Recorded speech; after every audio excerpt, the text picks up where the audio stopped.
And Minister, you're very welcome in today. I'm glad we have the opportunity today to talk about this and hopefully make some headway.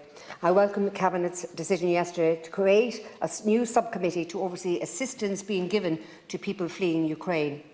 I trust this will provide a level of oversight which has so far been lacking. But a committee is for discussion and debate, and what we truly need here and now is a leader in this regard. I've called for it before, and I do so now again. We need one woman or man in government to be appointed to call the shots and be the figurehead who will coordinate a whole-of-government approach to providing for the refugees we have taken in. Minister for Refugees, Ukraine Crisis Coordinator. It doesn't matter what we call them, but we need one person at the highest level to take responsibility and have a master plan, to establish coordination between all government departments and efficient communication down the lines through government agencies and services to the Ukrainian people here. Because at the moment it's not there, and people are falling through the cracks. Ireland held out its hands and opened its arms to these people. Now we must follow through.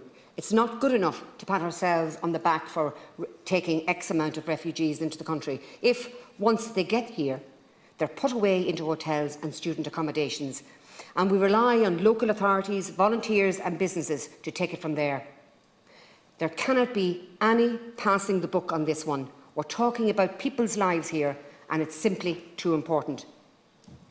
When it comes to the continuation of studies for Ukrainian students, this surely must be a priority. Many of the Ukraine's universities operate or teach their course through English. English language proficient students must be allowed places in our third-level institutes and be allowed to continue their studies as soon as possible. Those who are not currently proficient in English surely cannot be discriminated against. Do we need Ukrainian course translators or personal translators, or should our third-level institutions be offering regular, high-intensity, free lessons for English as a foreign language in order to get students up to scratch so they may continue their studies? There are ways of doing this. The only way we cannot go about it is leaving it up to the people on the ground, leaving it to the Ukrainian students themselves to investigate what options are available, leaving it to retired language teachers to offer their spare time to come into hotels and hold classes. The people on the ground are doing Trojan work, and this is too big for that to be our response. We need a synchronised government response. We need a minister.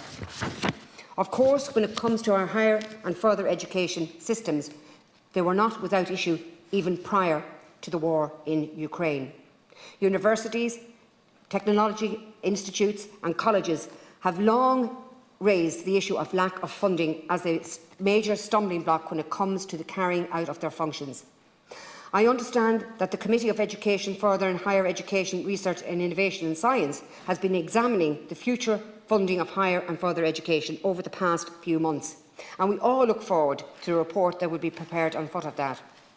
It seems that the wishes of most of the witnesses thus far can be summed up with more capital funding, and it would seem that we are lagging behind other member states in this regard, particularly in relation to research and development funding. But I would like to think we can examine more specific solutions rather than simply eradicating or raiding the exchequer. One such method of funding is detailed in the Castle's report, what are known as the income contingent student loans. And before the term conjures up in your mind the boogeyman of American-style crippling student debt, allow me to go into the system. ICL repayments are automatically deducted from the graduate's paycheck on the basis of their monthly earnings. This makes them low to zero for low earners, and payments only increase as earnings increase, so they are designed to be affordable. Income contingent deal is therefore unlike other forms of debt. Implementing a system of this kind could funnel millions into the education sector from the business sector via graduates in a low impact and sustainable manner. So far, however, the desire seems to be for a fully taxpayer-funded system.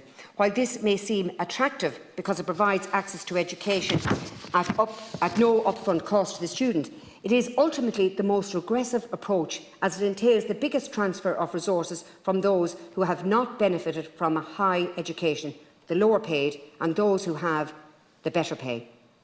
After all, there is no such thing as public money, only taxpayers' money.